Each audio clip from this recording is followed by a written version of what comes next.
नमस्कार दोस्तों, आपका मेरे इस यूट्यूब चैनल पर स्वागत है। आज का विषय है कि क्या सिस्टम को शिक्षकों की बजाय अपने डीईओ ऑफिस को नहीं सुधारना चाहिए? यह बहुत अहम विषय है। इसलिए अहम विषय है कि जो शिक्षक जो है एक मजबूत कड़ी होते हैं, एक नया जनरेशन को मजबूत और शिक्षित उत्कृष्ट शिक्षा देने के लिए क्या सिस्टम जो है उस मजबूत कड़ी को सबसे कमजोर नहीं मान करके चल रही है? अब ऐसा इसलिए मैं आपको कह रहा हूँ कि देखने में आ रहा है कि सिस्टम के तहत जो भी उच्च पदाधिकारी हैं, उनके सपने में भी जो भी प्लानिंग आ रही है, वो अच्छा हो, बुरा हो, जो भी हो, सबसे पहले वो शिक्षकों पर ही दबाव बना करके उसको इम्प्लीमेंट कराना चाहते हैं, चाहे वह समाज के लिए लाभदायी हो या न हो। तो इसको तो एक हद तक प्रताड़ना कहा जा सकता है।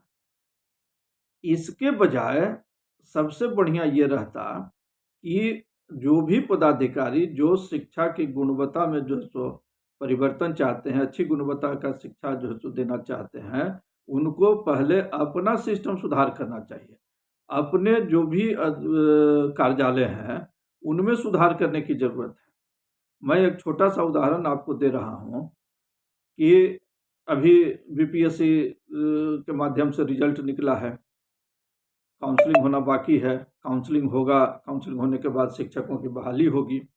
तो स्टेट का जो ओरिजिनल जो मार्कशीट कह लीजिए, सर्टिफिकेट कह लीजिए, जो भी कह लीजिए, उसको डीईओ ऑफिस से मिलना है।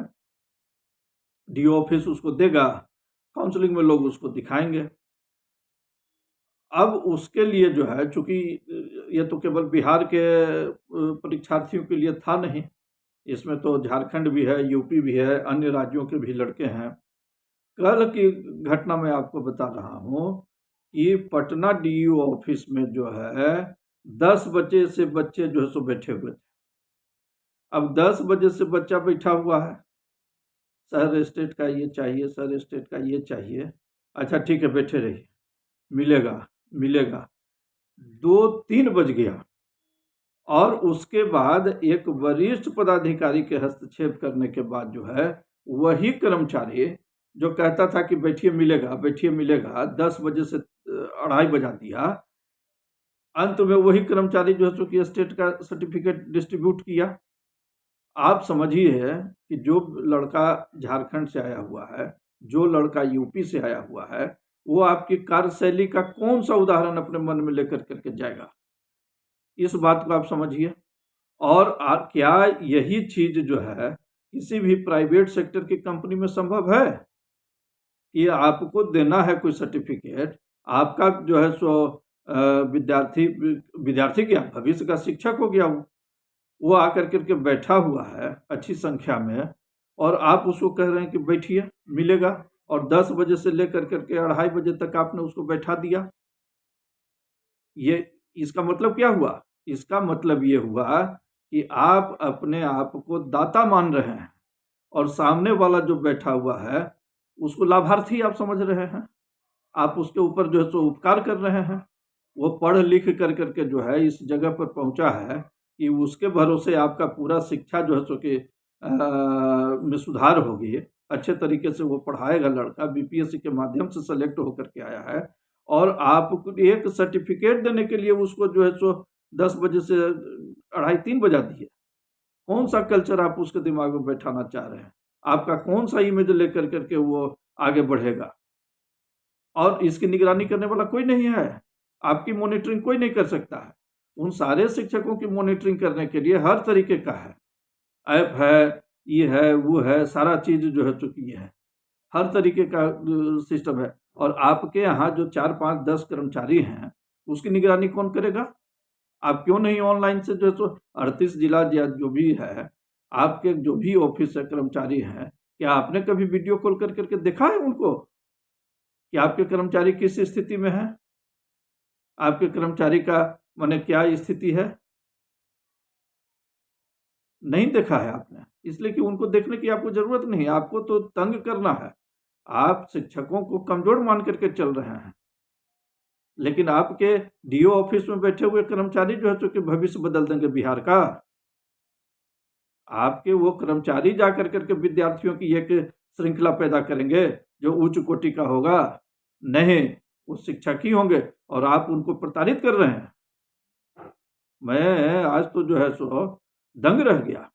इसलिए मेरा आग्रह है कि सबसे पहले जो भी पदाधिकारी इसमें हैं, अपने कार्यालय को सुधारें। आप नहीं अपने कार्यालय को सुधारिएगा, एक चपरासी भी सर्व होकर के बैठा हुआ है और एक शिक्षक जो है, उतना पढ़ा लिखा हुआ शिक्षक जो है, वो उसको जीहोजरी कर रहा है सर्टिफिकेट के लिए। क्या ये गुनाह नहीं है? क्या ये अपराध की श्रेणी में नहीं आता है? आप क्या कल्चर जैसे कि क्रिएट करना चाहते हैं? बंद कीजिए इन सारे चीजों को। और ये जो लाखों शिक्षक जो है, मैं ये नहीं कह रहा हूं कि उसमें जो है सो ये, लेकिन बीपीएससी से कंपीट किया हुआ विद्यार्थी आपके राज्य का रहे, अगर यहाँ का रहे वहाँ का रहे तो फिर उसको आने जाने में सुविधा हो। एक बाहर का राज्य का जो है के लड़के को आपने आमंत्रित कर लिया परीक्षा के लिए, वो पास कर गया है, वहाँ कर करके आज आप नहीं दीजिएगा, कल 5 बजे आप उसको सर्टिफिकेट देते। अगर वरिष्ठ पदाधिकारी हस्तक्षेप नहीं करते तो आप तो उसको शाम कर देते या फिर कह देते कि कल सवेरे आप आइए, होटल में आकर के रुकेगा। आपको जाकर के बाहर के राज्यों में होटल में ठहरना पड़े, कैसा लगेगा? बदलिए अपने इस सिस्टम को, बदलिए इस अपने शैली को और विश्वास के साथ शिक्षकों के साथ व्यवहार कीजिए, अच्छा और उन्नत व्यवहार कीजिए, तभी आप अपने समाज के में विद्यार्थियों की एक अच्छी क्वालिटी उत्पन्न कर सकते हैं। आप तंग कीजिएगा और उसको नौकरी आप दे दिए हैं तो वो आपका जो है सो ये हो गया, नहीं चलेगा ये सब चीज। इस सब चीज को खत्म कीजिए। अपने कार्यालय को पहले सुधारिए, अपने कार्यालय को अप टू डेट कीजिए। आप अपने कार्यालय में ड्रेस कोड को अप्लाई कीजिए। आप अपने कॉलेज में कार्यालय में जो है तो टाइमिंग को सुधारिए, तब जा कर करके बाकी चीजें होंगी। बहुत हमको बुरा लगा और इसीलिए जो है तो कि हमने ये किया कि शिक्षकों पर गजब अन्याय होता होगा साहब। एक सर्टिफिकेट देने में ये स्थिति है, तब तो आप बार बार जब भी उसको जो है सो डीओ ऑफिस से पाला पड़ता होगा तब आप तो उसको तबाह कर देते होइएगा। हमको तो माने याद आ रहा है एक इंटरव्यू जो हमने सुना मुजफ्फरपुर से, जो नए एमएलसी बने हैं ब्रिजवासी जी का, सुन करके हमको तो आज मैंने एकदम देख लिया कि डीओ ऑफिस की क्या स्थिति है। बंद कीजिए सब तमाशा, मोटिवेट कीजिए शिक्षकों को, कार्यालय को सुधारिए, शिक्षकों को मोटिवेट कीजिए। आपका यहाँ जो है तो माने हर शिक्षक जो है तो क्वालिटी वाला है, कोई ऐसा नहीं कह सकता है कि शिक्षक उसका क्वालिटी वाला नहीं है। दमन की नीति बंद कीजिए, अपने कार्यालय को सुधारिए, शिक्षक अपने आप जो है तो कि आपको रिजल्ट देंगे। धन्यवाद।